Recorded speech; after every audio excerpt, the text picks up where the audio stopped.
안에서만 하나됨이 가능하다라는 제목으로 함께 말씀을 전하도록 하겠습니다. 그래서 오늘은 이제 그리스도인의 자유 시리즈 마지막이고요. 다음 주부터는 이제 로마서에 나타나는 성경적인 목회 철학이 무엇인가에 대해서 몇 가지 시리즈로 또 말씀을 전하도록 하겠습니다. 오늘은 이렇게 마지막 전체적으로 정리를 하고 크게 세 가지 주제로 여러분들에게 말씀을 전하도록 하겠습니다.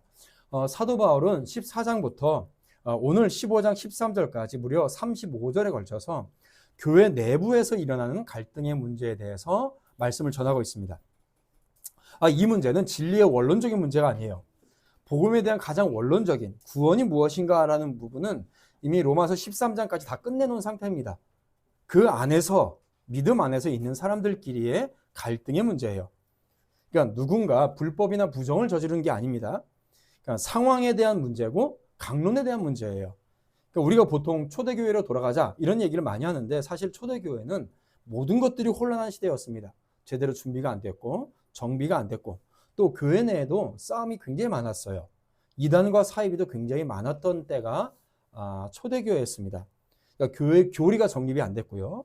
교회 운영이나 교회 정치, 성도들을 세워나가는 것 이런 것들이 하나도 정비가 안 된 상태였기 때문에 굉장히 싸움이 많았다. 그래서 이런 것들을 보면서 여러분들이 신앙생활을 하면서 좀 이런 다부진 마음을 좀 가지셨으면 좋겠습니다. 뭐냐면 교회에서 뭔가 문제가 생기고 갈등이 생기는 것에 대해서 너무 심각하게 고민을 하지 말고 상처를 받지 마세요. 내가 교회 와서 이렇게 스트레스까지 받아야 되나? 교회까지 와서 이럴 필요 없으십니다. 사람이 모이는 곳에서는 두 사람만 있어도 싸워요. 사람은 그래요. 사랑해서 결혼했잖아요. 근데 평생 싸우면서 살잖아요. 우리 인생이 그런 거예요. 왜 이렇게 그냥 하는 소리를 굉장히 진지하게 받아들이시는데 그렇죠. 우리의 인생이. 그러니까 너무 교회 와서도 이 갈등과 싸움 때문에 스트레스 받지 말자. 어디나 갈등은 존재하고 문제가 있다. 물론 이제 우리가 로마서에서 나오는 이런 문제, 갈등의 문제는 여타 교회에서 나타나는 많은 문제와는 다릅니다. 교회 안에서 같은 믿음을 가진 사람들이 다른 삶의 형태를 가졌을 때 나타나는 갈등이에요. 그러니까 고린도 교회나 에베소나 빌립보서에 나타나는 갈등은 다 다릅니다. 그러니까 로마서는 뭐냐면 큰 주제는 같아요. 원론은 같아요. 근데 적용점이 다른 거예요. 하나님께 얼마나 내가 충성할 것인가? 믿음대로 산다는 것이 무엇이냐? 이 큰 주제는 동일합니다. 그런데 그러니까 강론에서 적용점이 다른 거예요. 좀 더 종교심이 강했던 사람들이 있겠죠. 이제 유대교회에서 개종한 사람이나 또는 이방 종교에 있다가 이방 종교에서 우상 숭배를 열심히 했는데 예수님의 복음을 듣고 이제 구원받은 사람들. 이런 사람들은 어떤 생각을 가지고 있겠어요? 내가 예전에 우상 숭배할 때 그렇게 열심히 했는데 이젠 내가 정말로 참된 복음을 듣고 하나님을 제대로 믿었는데 옛날에 우상 숭배하던 때보다 내가 그렇게 열심히 못하면 어떻게 하겠냐 이런 마음이 있는 거예요. 그러니까 그때보다 더 열심히 하려고 하는 거죠. 금식도 더 많이 하고 또 고기 먹지 않고 채식을 위주로 했던 이 우상 숭배자들도 있었거든요. 그러니까 채식도 하고 막 산기도도 하고 막 소나무 뿌리도 뽑고 막 이러는 거예요. 이제 그런데 이제 또 반대편에 있는 사람들은 있겠죠. 처음부터 복음만 들었던 사람들. 이런 사람들은 어때요? 그건 부차적인 문제고 우리가 예수 그리스도 안에서 자유하니까 먹을 거 열심히 먹고 보통 저 같은 사람들입니다. 먹을 거 열심히 먹고 힘내고 하나님께 충성하자. 이런 사람들이 있어요. 그러니까 이런 큰 주제는 같아요. 근데 적용점이 틀린 거죠. 그런데 이제 정반대의 모습이 있습니다. 고린도 교회의 문제예요. 고린도 교회의 문제는 아주 심각한 겁니다. 불법과 부정의 문제였어요.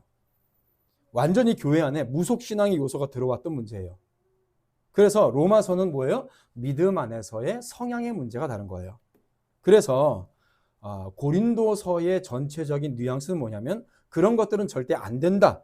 이 뉘앙스예요.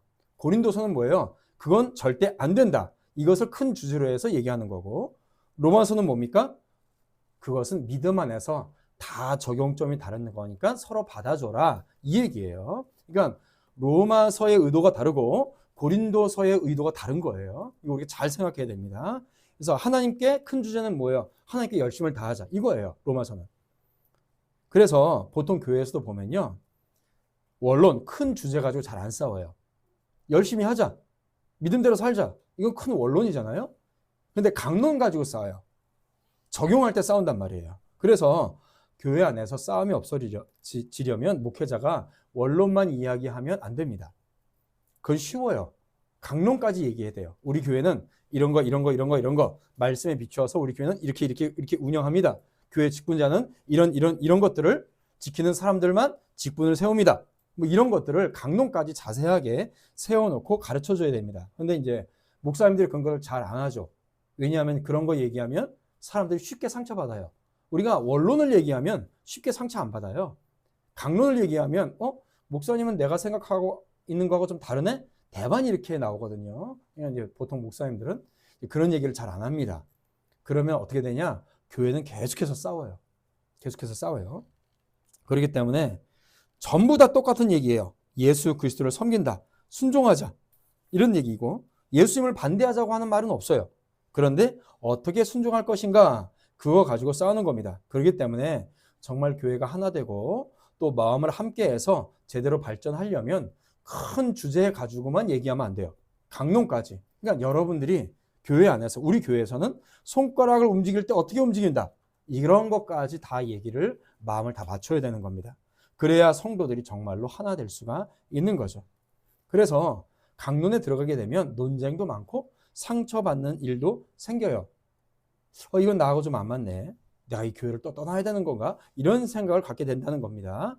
그렇기 때문에 목회자가 어려움이 있더라도 좀 홍역을 치르더라도 이런 것까지 다 얘기를 해줘야 되는 거죠.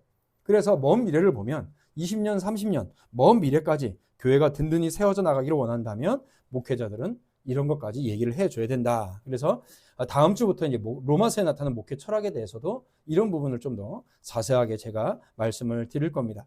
그래서 이런 구체적인 사항들이 나오면 동의가 안 되더라도 좀 더 말씀 안에서 이 교회의 방향성은 이런 거구나 하고 함께 동의하고 이끌어 가야 되는 것이죠. 다시 이제 말씀드리지만 기억할 것은 뭐냐면 로마서 14장부터의 말씀은 뭐냐면 13장까지 그리스도 예수의 복음을 완벽하게 이해하고 동의하고 믿는 사람들의 연합체 가운데 있는 것이다. 이것을 반드시 우리가 기억을 해야 돼요. 믿음의 사람들과의 관계라는 점, 이것을 가장 여러분들이 분명하게 여러분들이 기억하고 해야 됩니다. 불신자와의 관계가 아니에요. 교회 밖의 사람들과의 관계가 아니에요. 믿음 안에서의 차이라는 점을 반드시 기억해야 됩니다. 그러면서 사도 바울이 가장 대표적으로 이야기한 게 뭐예요? 강자와 약자의 관계예요. 강자와 약자의 관계. 교회 안에서 전통을 고수하려고 하는 분들이 있어요. 옛날에 이렇게 했으니까 계속해서 이렇게 하자. 이 사람들이 누구예요? 강자예요? 약자예요? 약자. 교회를 오래 다닌 사람들, 권사님들, 장로님들. 반면에 개혁적인 성향을 가진 사람들이 있다고 했죠? 젊고 참신하고 딱 교회에 왔을 때, 새롭게 교회로 왔을 때 보니까 교회에 잘못된 것들이 딱 보여. 그러니까 똑똑하니까 보이는 거예요. 이 사람들은 누구예요? 젊은 사람들, 강자들. 그래서 전통을 고수하고 하는 사람들을, 이 약자들을 강자들이 잘 이해해 줘야 된다. 받아줘야 된다. 그래서 바울은 강자들, 개혁을 말하는 사람들, 젊고 새로운 사람들이 약자들을 보호해주고 인정해줘라 이렇게 말씀하고 있습니다. 그러니까 교회를 지금까지 일구어왔던 기성세대에 대해서 감사하고 대화하고 인내해 주어라라는 거예요. 그래서 너희들이 그 위치에 올라가면 너희들이 제대로 하면 된다. 이 말씀을 하고 있는 거죠. 또 반대로 약자들은 끝없이 고집만 부리지 말고 옛날부터 해왔다고 그냥 고집 부리지 말고 강자들의 말에 귀를 기울여 봐라. 그래서 복음의 말씀에 근거해서 그 말이 맞으면 바꿀 수도 있어야 된다. 이 이야기를 해주는 겁니다. 이렇게 될 때에 이제 6절 말씀처럼 한 마음과 한 입으로 하나님 곧 우리 주 예수 그리스도의 아버지께 영광을 돌리게 되는 거예요. 이렇게 한 마음과 한 입으로 하나님께 찬양을 돌릴 때에 그 예배가 영광이 되는 겁니다. 안 그렇고 다 마음과 생각이 다 각각 달라요. 내가 생각하는 거 다르고 A 집사가 생각하는 거 다르고 적용점이 다르고 그것 때문에 분란이 일어나고 그런 상태에서 모여서 하나님께 예배를 드려봤자 아무 소용이 없는 거예요. 아무 소용이 없어요. 그거는 하나님께 영광이 되지 않습니다. 그래서 여러분들의 가치관이나 여러분들의 비전 또 개인의 인생관들을 하나씩 교회에서 맞춰 나가는 과정이 반드시 필요하다. 근데 여러분 이 반드시 필요한 이것을 기억해야 될 것이 뭐냐면 이것은 단순히 교회에서의 문제가 아니에요. 전체 일반 사회도 마찬가지입니다. 특별히 젊은 사람들은요, 어린 친구들은요, 내가 반드시 나이가 50대고 60대에서 내가 기득권이 되고 기성세대가 된다는 것을 기억해야 돼요. 그 나이가 되면 내가 욕먹을 수 있는 자리에 있다는 것을 반드시 기억해야 돼요. 여러분 지금 사회 문제가 왜 그래요? 그 문제예요. 여러분 지금 선거 문제 때문에 난리죠? 나라가. 왜 그렇습니까? 그 젊은 사람들한테 무슨 이념을 갖다 들이밀면요. 여러분 욕먹어요. 욕먹어요. 젊은 청년들이 말하는 게 뭐예요? 그러니까 이제 이것 때문에 어떤 목사님이 저하고 통화를 하다가 이제 그 목사님도 제대로 포인트를 못 짚는 거예요. 뭐냐면 20대, 30대 젊은 친구들이 보수적인 가치관으로 좀 돌아오는 것 같아. 뭐 이래요. 그래서 제가 그 목사님한테 대뜸 싫은 얘기하면 또 삐질 거 아니에요. 그래가 제가 목사님 그게 아니고요. 제 생각에는 이런 것 같아요. 뭐냐면 이 주저주저 이렇게 얘기를 했어요. 이런 거예요. 지금 우리 세대가 50대, 60대가 20대 때 어떻게 했냐. 그때 기성세대들한테 데모하면서 욕하면서 정의와 공정을 외치면서 왜 당신들을 정의롭지 못하고 공정하게 하지 못하냐라고 우리가 데모하고 외치지 않았냐. 그런데 지금 우리가 기성세대가 됐고 우리가 기득권층이 됐다. 지금 우리 누릴 거 다 누리고 있다. 우리가 이 시대의 지도자급 아니냐. 그런데 지금 젊은이들이 딱 봤을 때에 당신들이 젊었을 때 그렇게 정의를 외치고 공정을 외쳤으면서 왜 당신들이 기득권층이 되고 기성세대가 됐는데 나라를 이 모양 이 꼴로 만들어놨냐. 젊은이들이 그 얘기를 하는 거다. 20대 30대 청년들이 우리를 욕하고 있는 거다. 우리가 젊었을 때 기성세대에게 욕했던 것처럼 그들도 우리에게 욕하고 있는 거다. 한마디로 우리가 그들한테 잘못했다고 얘기하면 된다. 제가 그 얘기를 했더니 그런가요? 하면서 한마디를 또 하셨어요. 그 한마디 때문에 조금 제가 좀 기분이 나빴습니다. 뭐라고 얘기했냐? 저는 데모 안 했는데요. 네, 그래요. 저만 나쁜 놈이었어요. 네. 대화가 안 돼서 그냥 끊었어요. 자, 뭐냐면 그거예요. 그러니까 지금 젊은 사람들도 제가 젊었을 때 그렇게 외쳤다고요. 근데 이제 기성세대가 됐고 기득권이 됐어요. 젊은이들이 우리를 봤을 때 그런 모습이 보인다는 거예요. 그래서 우리는 항상 그 상황이 뒤집어질 수 있다. 여러분 교회도 마찬가지예요. 우리 한국교회도 마찬가지예요. 그렇게 젊었을 때에 30년 전에 40년 전에 교회 개혁을 외쳤던 그 목사님들 이제 교회의 원로가 됐어요. 지금 교회가 뭐냐는 거죠. 왜 이상한 얘기만 하고 30년 전에 그렇게 교회 개혁을 외치며 예수님께서 말씀하셨던 그 복음대로 가야 된다라고 얘기해놓고 지금 당신들 똑같은 소리 하고 있지 않냐. 젊은 사람들이 얘기하는 거예요. 교회 원로들에게 젊었을 때 그렇게 외쳤던 당신들이 복음을 제대로 전하고 있지 않느냐. 도대체 당신들이 전하고 있는 그 말씀을 들으면 기독교인지 천주교인지 정교회인지 불교인지 모르겠다. 제대로 된 복음을 얘기를 해줘라. 우리 젊은 사람들한테. 이 얘기를 하고 있는 거예요. 그러니까 젊은 사람들이 교회를 떠나오는 거예요. 오히려 옛날처럼 복음을 명확하게 예수님 무엇을 말씀하셨는지 체계적으로 가르치는 교회에 젊은이들이 찾아가요. 이게 거꾸로 되고 있는 거예요. 거꾸로. 그래서 여러분 다른 사람 말할 필요 없어요. 이 말씀을 들을 때에 여기 있는 저와 여러분들이 중요한 겁니다. 말씀이 선포될 때에 다른 사람들 머릿속 생각하지 말고 이 말씀으로 내가 잘못한 것을 돌아보고 회개하고 돌이켜야 됩니다. 내 스스로를 점검하고 돌이키실 축복합니다. 자, 그러면 교회에 문제가 없어요. 문제가 생기더라도 금방 해결됩니다. 그 말씀을 하고 있는 거예요. 자, 7절 말씀을 읽어보도록 하겠습니다. 7절 말씀 시작. 그러므로 그리스도께서 우리를 받아 하나님께 영광을 돌리심과 같이 너희도 서로 받으라. 아멘. 뭐라고 말씀하십니까? 서로 받으라. 함께 해야 된다는 거예요. 함께 해야 된다. 강자든 약자든 서로를 받고 이해해줘야 된다. 그래서 여러분 교회는요. 조금 이따 말씀드리겠지만은 교회는요. 혼자 있는 것이 교회가 아니에요.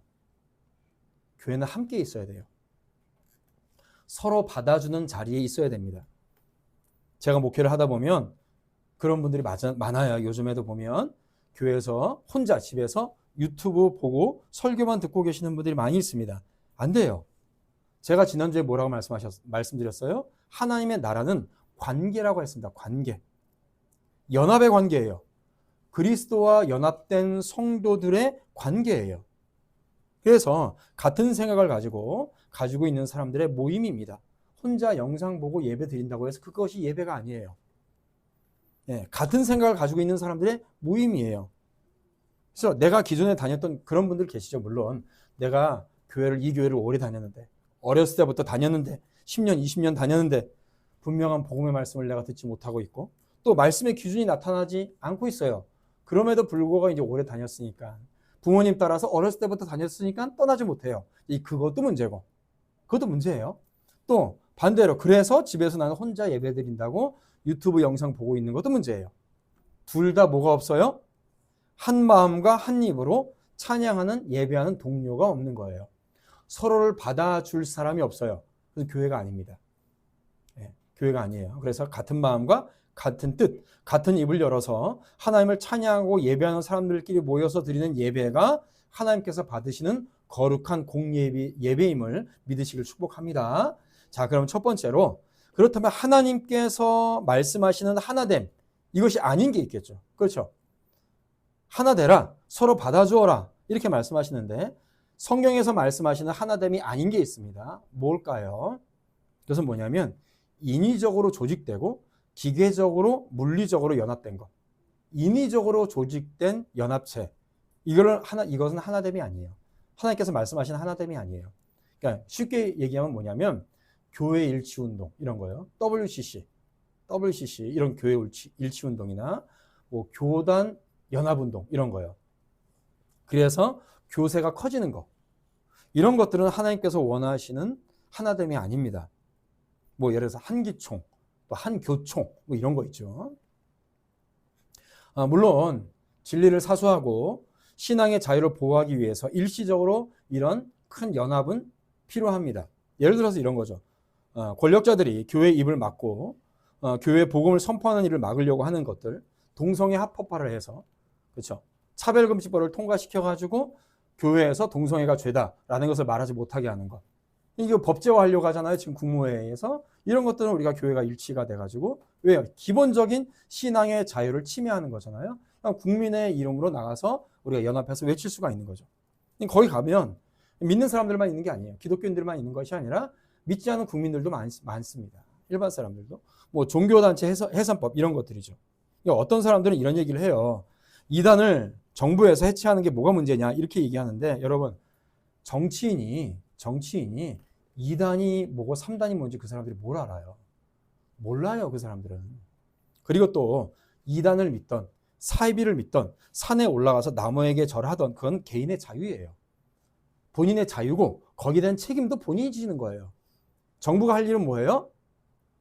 그들이 사기를 치거나 어떤 불법적인 일을 행했을 때의 법을 가지고 재판하는 일을 정부가 하는 거예요. 그거 가지고 정치가 종교를 향하여서 이러니 저러니 해라 마라, 이런 말 하면 안 되는 거예요. 그래서 우리는 이런 어떤 우리의 개인의 믿음을 외부적인 거대 세력이 막아서는 일에 대해서는 개인의 자유에 저촉되는 일이기 때문에 국민의 한 사람으로서 내 개인의 자유를 지키기 위해서 함께 해야 됩니다. 그것은 한시적으로 그 목적을 위해서 함께 하는 거예요. 그런데 그것이 아니라 뭔가 세력화하기 위해서 인위적으로, 조직적으로, 기계적이고 물리적인 연합운동은 하나님이 원하시는 게 아니에요. 우리 주님께서 말씀하신 하나됨은 뭐냐면 근본적으로 그리스도와 성도 간의 연합이에요. 그리스도와 성도 간의 연합을 근간으로 한 성도 간의 하나됨이에요. 그러니까 복음으로 성도 간이 하나됨이 되는 겁니다. 예수 그리스도의 구원의 복음이 중심이 된 하나됨이에요. 구원의 교리가 기준이 되는 하나됨이에요. 이것이 빠지면 연합도 아니고요, 하나됨도 아니고 아무런 가치가 없습니다. 결국 어떻게 돼요? 그것이 자신의 기득권이 되잖아요. 종교적 권력이 되고 기득권이 되잖아요. 그러니까 안 되는 거예요. 어떤 분들은 이런 질문을 하시는 분들도 있어요. 목사님, 도대체 대한민국의 장로교 교단이 몇 개입니까? 교단이 이렇게 분열돼서 뭐합니까? 전도에도 방해가 됩니다. 이렇게 말씀하시는 분들도 있어요. 물론 걱정하는 마음이 있기 때문에 그렇게 말씀하신다는 것 압니다. 그런데 우리나라의 장로교 교단이 몇 개가 있냐? 저도 몰라요. 그런데 여러분 기억해야 될 것은 뭐냐면 교단이 100개든 1000개든 불신자든 아무 관심도 없어요. 관심 없어요. 밖에서 교회 정치가 어떠니, 교회가 무너졌느니, 교단이 쪼개졌느니 그런 거 아무 여러분이 신경 쓸 필요도 없고요. 욕할 필요도 없습니다. 여러분 교단이 하나면 좋을 것 같죠? 여러분 중세 1500년 동안 교단이 딱 하나였어요. 로마 카톨릭 딱 하나였어요. 그러니까 부패하고 또 왜곡되고 성경도 왜곡하고 이러는 거예요. 여러분 하나로 있던 몇백 개로 쪼개져 있던 다 죄악된 인간 본성 속에서 그저 비슷비슷할 뿐이에요. 그놈이에요. 좋은 말이 있잖아요. 그 나물에 그 밥이에요. 다 똑같아요. 그러니까 그것 때문에 여러분 너무 신경 쓰지 않기를 주님의 이름으로 축원드립니다. 그런 것에 스트레스 받을 필요가 없어요. 중요한 건 뭐예요? 우리는 믿음의 선배들이 정리해준 신앙 고백서를 기준으로 해서 예수님과 하나 되고 또 우리 교회 성도들끼리 하나 되는 것만 신경 쓰면 됩니다. 그러면 다 좋아져요. 이게 하나됨이에요. 그리스도 예수의 복음 안에서 하나 되는 것. 그래서 로마서에서 바울이 하나 되라고 말할 때는요. 어떤 인위적인, 물리적인 어떤 교회 일치 운동이 아니다. 뭐다? 예수 그리스도의 복음 안에서 하나 되고 서로 받아줘야 된다. 이것을 믿으시길 축복합니다. 자, 그렇다면 두 번째로 교회에서 성도들이 하나 될 때의 모습들은 어떻게 나타날 것인가 라는 겁니다. 교회에서 성도들이 하나 된다 할 때 어떤 모습으로 나타날 것인가. 첫 번째는 가족처럼 하나 되는 겁니다. 가족이 돼야 돼요. 여러분 초대교회 때부터 교회 안에서 성도들이 서로를 부르는 호칭이 있어요. 뭘까요? 형제님, 자매님. 그러죠? 형제님, 자매님. 초대교회 때부터 교회 성도들이 부르는 공식적인 호칭입니다. 왜 그렇게 불렀을까요? 그리스도 안에서 한 가족이기 때문에 그래요. 한 형제고 한 가족이에요. 우리는 모두 그리스도 안에서 하나님의 양자로 부르심을 받았습니다. 할렐루야. 우리는 다 양자 됐어요. 형제예요. 자매예요. 그러니까 그렇게 부르는 거예요. 그러면 형제와 자매의 특징이 뭡니까? 가족의 특징이 뭐예요? 서로 으르렁거리면서 싸우더라도 어느 누가 어려움 당하면 어떻게 해요? 다 도와줘요. 그게 가족이죠. 아프면 같이 속상하고 그렇죠? 직장이 없으면 직장도 알아봐주고 형제님, 자매님, 우리 성도들 중에 갑자기 직장을 잃었어요. 직장을 구하려는데 어려워요. 그럼 같이 좋은 직장이 어딜까? 서로 얘기도 해보고 그렇죠? 어떤 문제가 생겨요. 그럼 같이 그 문제에 대해서 해결해 주려고 노력도 하고 자식들의 문제가 있어요. 그럼 같이 고민하고 기도해주고 이런 어려운 문제가 있으면 뭉치는 것이 뭐예요? 가족이에요. 가족. 또 가족들은 뭐합니까? 같이 놀러도 많이 다녀요. 그죠? 그냥 교회에서 그렇게 하라는 거예요. 같이 고민이 있으면 함께 기도하고 함께 어려움을 함께 나누고 또 함께 즐겁게 놀러 다니고 그렇죠? 이게 뭐예요? 예수님이 말하는 일치 운동의 첫 번째 뭐예요? 가족이 되라. 가족이 되라. 믿으시길 축복합니다. 자, 두 번째로 하나 되면 서로 교제 속에서 일어나요. 자, 교제라는 단어는 뭐냐면 헬라어로 코이노니아입니다. 코이노니아. 이 단어는 어떤 의미냐면 공동으로 소유하는 거예요. 같은 것을 소유하고 있는 거예요. 자, 그러면 어떤 것을 같은 것으로 소유할까요? 예수 그리스도의 복음이에요. 복음의 말씀을 공동으로 소유하는 거예요. 우리 빌립보서 말씀을 찾아봅시다. 빌립보서. 자, 로마서 15장을 잘 놔두고 빌립보서 1장으로 넘어갑시다.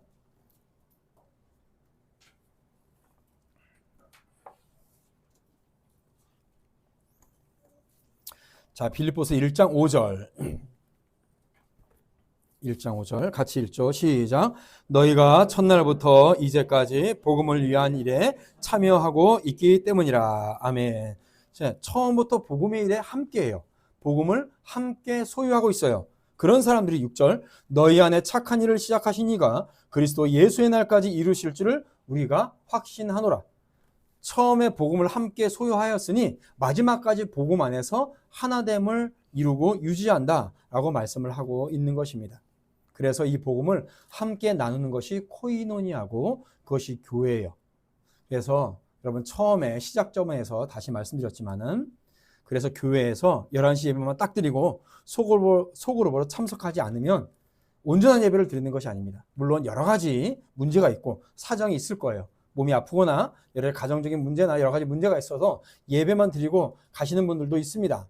충분히 이해합니다. 그러나 우리가 기도하면서 계속해서 말씀을 나눔과 공부가 함께 있을 수 있도록 노력해야 돼요. 그 자리에 함께 참여할 수 있도록 우리가 기도하면서 준비하고 노력해야 됩니다. 그래서 교회는 새신자 공부도 있고 연령별로 유아부 예배는 같이 드리지만은 우리가 더 교회가 커지고 또 직분자도 세워지고 또 동역자도 함께 세워지면 중고등부 또 뭐 유초등부, 유아부, 또 청년부 이렇게 나눠서 연령별로 성역 공부도 할 수도 있고 또 주중에 구역 모임이나 남녀 선교회 그렇죠? 또 관심사에 따라서 성역 공부도 나눠질 수 있을 거예요. 나는 우리나라 한국교회사가 굉장히 관심이 있다. 그럼 거기서도 공부할 수도 있고요. 창세기를 좀 공부하고 싶다. 뭐 그러면 거기서 또 나눠서 공부도 할 수가 있을 겁니다. 그런 모임들이 많이 있어야 돼요. 말씀의 모임. 그래서 교회에서 성도들이 서로 말씀을 주거니 받거니 하면서 함께 성장하고 말씀 속에서 깨달아가고 회개하고 돌이키는 역사가 함께하는 것이 바로 성령의 교제고 이것이 교회고 코이노니아예요. 이런 교제가 여러분과 저희 교회에 충만하시기를 축원드립니다. 그래서 여러분 혼자 있기를 굉장히 좋아하시는 분들 그걸 좀 타파해야 돼요. 제가 목회를 하는 사람들에게 있어서 타파해야 되는 여러 가지 몇 가지 조건들을 말씀드린 적이 있잖아요. 혼자 있는 거 너무 좋아하는 사람들은요 목회하기 힘들어요. 왜냐면 혼자 처박혀 있어요.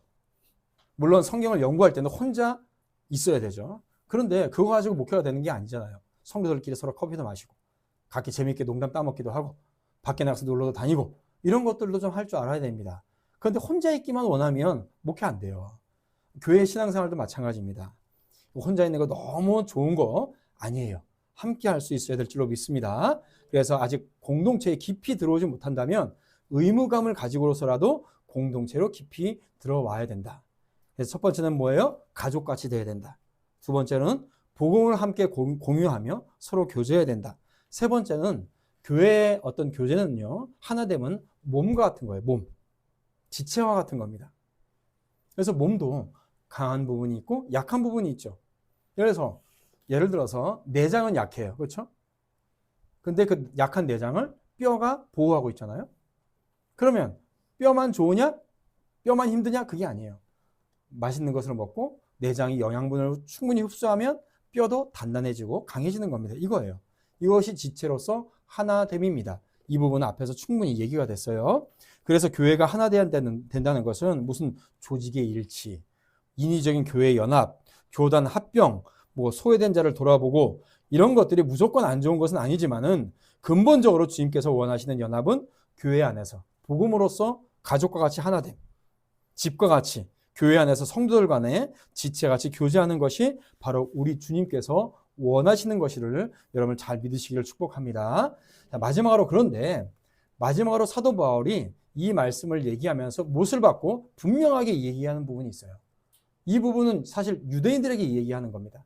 이방인들에게도 얘기하는 거지만은 우리 로마서 15장으로 넘어가서 8절과 9절 말씀을 읽어보도록 하겠습니다. 8절 9절입니다. 15장 8절 9절.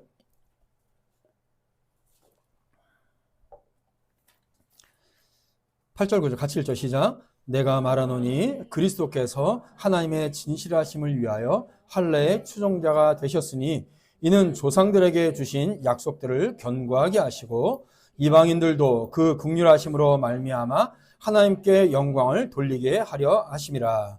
기록된 바 그러므로 내가 열방 중에서 주께 감사하고 주의 이름을 찬송하리로다 함과 같으니라. 아멘. 여기 8절 말씀에 보면 예수님께서 할례의 추종자가 되셨다라고 말씀하고 계세요. 이건 뭐냐면 예수님이 이스라엘의 민족으로 오셨다는 것을 말씀하고 있어요. 그런데 그 이유가 약속을 경고케 하셨고 9절 이방인들도 그 긍휼하심에 함께 하려고 한다. 이렇게 말씀하고 있는 거거든요. 이 말씀이 뭐냐면 마지막으로 아직도 메시아에 대한 사상에 잘못된 유대인들에게 못을 받고 있는 거예요. 무슨 얘기냐? 하나님께서 아브라함에게 하신 약속은 단순히 이스라엘 백성이 아니라 믿음 안에 있는 모든 사람들이 복을 받게 하신다는 것이었습니다. 창세기 12장의 언약의 말씀이 그거예요. 그 약속을 이루시기 위해서 이스라엘이라는 한 민족을 선택하셨고 그들에게 복음을 먼저 주신 거예요. 그리고 이제 그 언약을 완성시키기 위해서 예수님을 이스라엘 사람으로 보내주신 거예요. 그래서 이제 예수님께서 오심으로 말미암아 하나님의 언약이 완성됐고 유대인이든 이방인이든 그 사람이 어느 지역이든 어느 나라 사람이든 예수 그리스도와 연합되면 하나님의 백성이 되는 것입니다. 믿으십니까? 자, 그래서 그 약속의 의미가 무엇이고 어떻게 성취되었는지를 구약의 말씀을 통해서 재확인시켜주고 있는 거예요. 11절부터 13절까지가 다 그 말씀이에요. 그러니까 단순히 나 바울이 주장하는 것이 아니라 이미 하나님께서 구약에서부터 예언하고 기록한 것을 예수 그리스도를 통해서 완성해 주셨다. 이 말씀을 하고 있는 거예요. 제가 이제 로마서 강의를 처음 시작하면서 여러분들에게 말씀드리는 것이 있습니다. 여러분, 로마서는요, 신약 성경 중에서 가장 먼저 기록된 성경 중에 하나예요. 사복음서는 한참 나중에 기록됐어요. 그러니까 사도 바울이 로마서의 복음을 기록한 것은 뭐냐면, 사도 바울은 어떤 사람입니까? 구약 성경에서 가장 정통한 최고의 학자였어요. 유대 율법에 가장 정통한 사람이었어요. 그래서 로마서를 기록할 때에 구약 성경을 가지고 예수 그리스도의 복음을 설명하는 겁니다. 그래서 구약 성경에 나오는 모든 인용된 성경 구절은 다 구약에 있어요. 오늘 10절부터 13절의 말씀도 다 구약 성경에 나와 있는 성경 구절이거든요. 그래서 가장 대표적으로 세 명의 인물의 말씀을 얘기하고 있습니다. 하나는 신명기서 말씀이에요. 모세의 신명기. 자, 모세는 어떤 사람이죠? 율법의 대표자예요. 그렇죠? 율법의 대표자. 또 한 사람, 다윗의 시편을 얘기하고 있습니다. 다윗은 누구예요? 이스라엘 역사상, 이스라엘 사람들이, 유대인이 가장 숭상에 맞이하는 최고의 왕이죠. 그 왕의 신앙 고백서가 시편이에요. 또 이사야의 글을 인용하고 있습니다. 이사야는 어떤 사람이냐? 가장 강력한 말씀의 선지자예요. 특별히 이사야 66장은 메시아에 관한 예언이 가장 많은 구약 성경이에요. 자, 한마디로 구약의 대표적인 세 명이죠. 그렇죠? 율법의 대표자 모세, 역사상 최고의 왕의 신앙 고백서 시편, 그리고 메시아에 관한 예언을 가장 많이 했던 이사야 선지자. 자, 봐라. 구약의 모든 말씀들이 메시아의 구원의 은혜 아래서 이방인들도 모두 그리스도 안에서 받아들여지게 된 것이다. 그래서 유대인이든 이방인이든 그 사람이 어느 나라 국가의 사람이라도 구원의 말씀 안에서 하나된 소망을 얻게 된다. 이 말씀을 이미 구약에서 말씀하고 있다. 그 언약을 예수 그리스도께서 이루셨다. 그러니까 유대인들 너희들이 이상한 사상 가지고 이 복음을 왜곡하고 훼손하면 안 된다. 이 말씀을 못 박아서 하고 있는 거예요. 그러므로 예수 그리스도의 복음을 빼면 절대로 하나 되지 못한다. 유대인들 너희들 큰일 난다. 이 말씀을 마지막으로 강조하고 있는 겁니다. 그런데 유대인들이 여전히 오해하고 있어요. 여러분, 유대인들은 어떤 메시아를 원했다고 합니까? 어떤 메시아를 원했어요? 정치적인 메시아, 정치적 영웅을 원했어요. 로마의 식민지에서 구원해줄 정치적 메시아. 그러나 바울은 본인이 유대인이었음에도 불구하고 유대인인 우리가 구약의 말씀을 잘못 이해한 것이다. 이렇게 말씀을 하고 있는 겁니다. 예수님은 그런 거 하지 않았다. 로마 식민지에서 이스라엘 백성들을 구원하려고 하고 독립시키려고 하고 그게 아니다. 아브라함에게 하나님께서 약속하신 그 언약의 말씀, 그리고 구약의 선지자들을 통해서 약속하신 말씀을 이루시기 위해서 왔고, 그것은 유대인이든 이방인이든 누구든지 그리스도 예수와 연합된 자는 하나님 나라의 소망 가운데 있는 자다라는 것을 말씀하고 있는 겁니다. 그러니까 유대인들은 그리스도 안에서 이방인들을 받아들여야 되고, 또 이방인들도 그리스도 예수 안에서 유대인들을 받아들여야 된다. 이것이 구약 성경의 말씀이다. 그것이 하나됨이다. 이 말씀을 하고 있는 거예요. 그러니까 복음을 이해하지 못하고 구원의 교리를 벗어나서는 그 무엇도 가치가 없다라는 것을 사도 바울은 여기서 명확하게 못을 받고 있는 거예요. 유대인의 잘못된 정치적 이념을 얘기를 하고 있는 겁니다. 자, 그런데 보세요. 유대인들과 똑같이 외쳤던 사람들이 이 땅에 있어요. 교회 안에 있어요. 누구예요? 과거 우리의 세대입니다. 우리 세대, 우리의 선배들 세대. 과거 586 세대들이 그랬어요. 교회가 민주화에 함께하지 않는다. 그러면서 기독교를 비난하는 사람들이 있었습니다. 교회 내부에 그런 사람들이 많이 있었어요. 로마 카톨릭에도 많이 있었습니다. 대표적으로 정의구현 사제단들처럼 이 사람들은 교회가 정치에 개입해야 되지 않느냐라고 외쳤던 사람들입니다. 그런데 지금 그 사람들 뭐하고 있는지 모르겠어요. 입 닫고 있고. 그렇죠? 여러분, 이 사상이 어디서부터 왔냐면 남아메리카에서부터 왔어요. 남미에서부터 왔어요. 특히 남미의 아르헨티나에서 왔었어요. 남미 아르헨티나는 카톨릭 국가였거든요. 로마 카톨릭이었는데 어느서부턴가 개신교가 성장하기 시작했어요. 그런데 그때 어느 순간 개신교회가 이런 운동을 했습니다. 소외계층 운동, 노동자 운동, 여성 인권 운동, 뭐 이런 것들을 시작했어요. 이게 뭐냐면 남미의 아르헨티나의 해방신학이에요. 그래서 해방신학이 우리나라로 들어와서 민중신학 이름으로 바뀌어진 거예요. 그때 제가 20대 때 가장 유행했던 것이 해방신학이었습니다. 민중신학이었어요.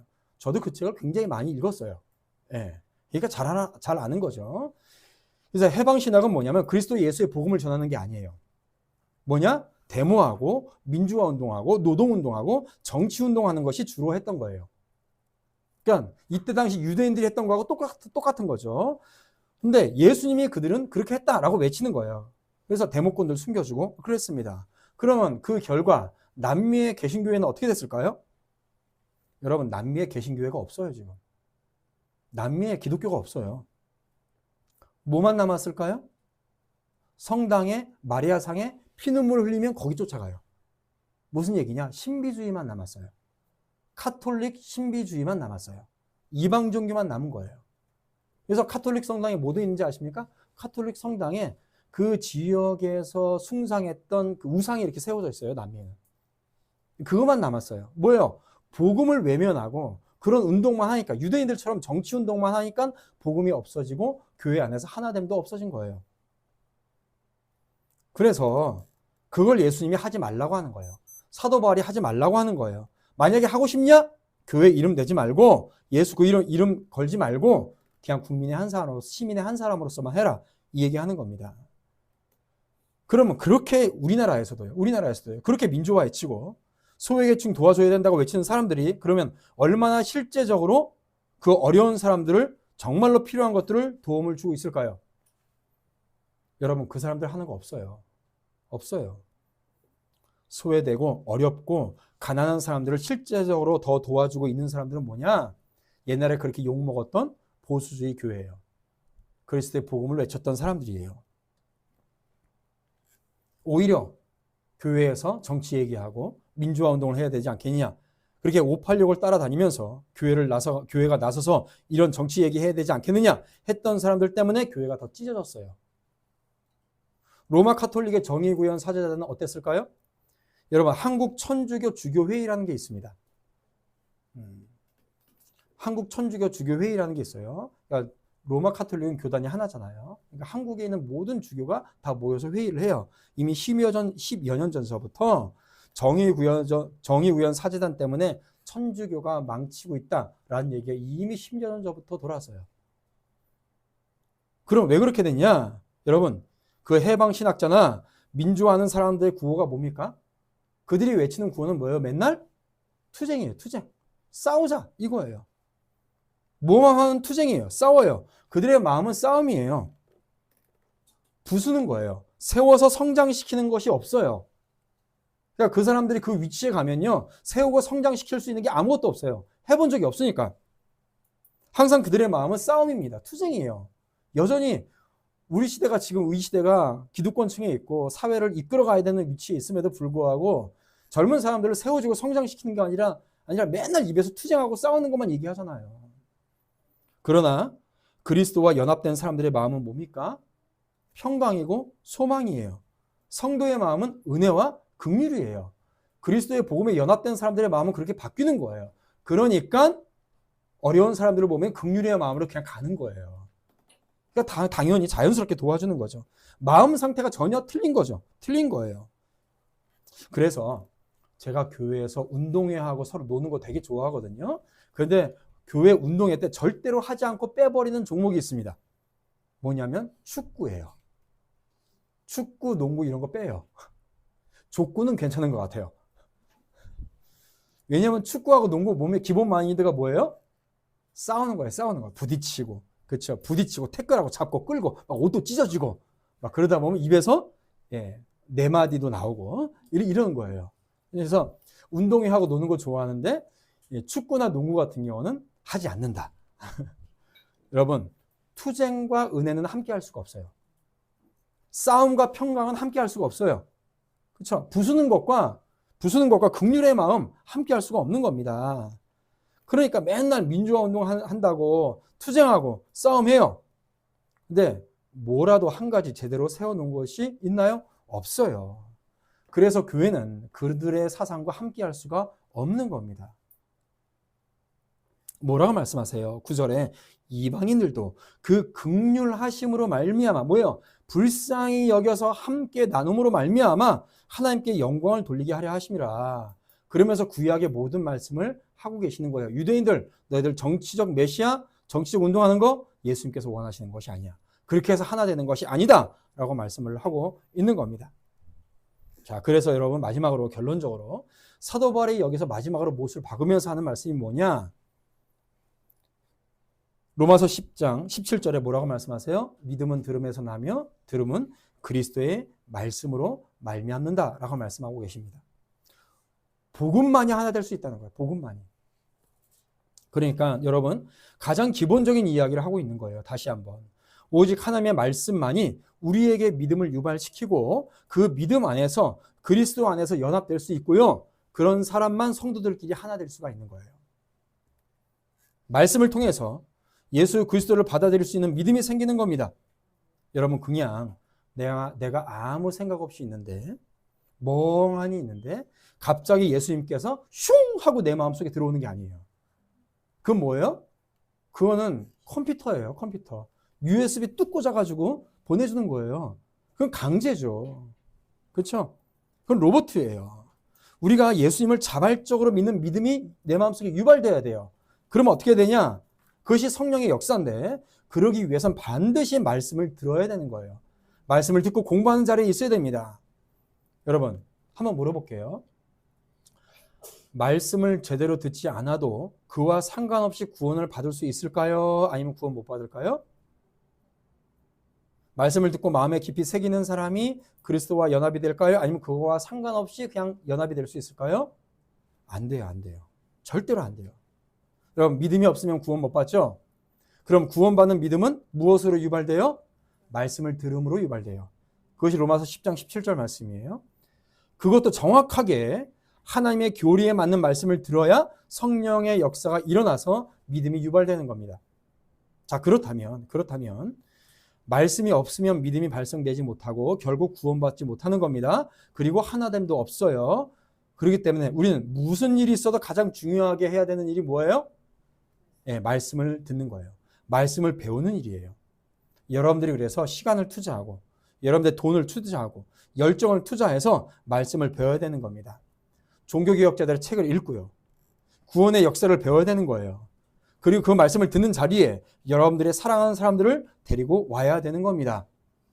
그것이 빌립보서 1장 5절 말씀이고요. 로마서 15장 말씀을 마무리 지으면서 사도 바울이 우리에게 마지막으로 못을 받고 던지는 말씀이에요.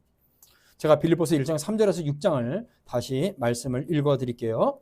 내가 너희를 생각할 때마다 너희 하나님께 감사하며 간구할 때마다 너희 무리를 위하여 기쁨으로 항상 간구함은 너희가 첫날부터 이제까지 복음을 위한 일에 참여하고 있기 때문이라.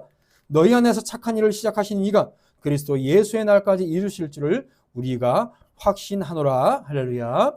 여러분 복음을 위한 일에 참여하게 될 때에 그리스도 예수의 착한 일이 여러분들의 영혼에 시작되는 것이고 또한 그 복음의 일에 참여할 때에 그리스도 예수로 말미암아 시작되는 일이 완성되어 가는 것임을 여러분 믿으시길 바랍니다. 그 안에서 우리가 하나 되어서 성장하고요. 또 하나 되어서 주의 사명을 이루는 우리 복된 성도들 되시기를 주님의 이름으로 축원드립니다.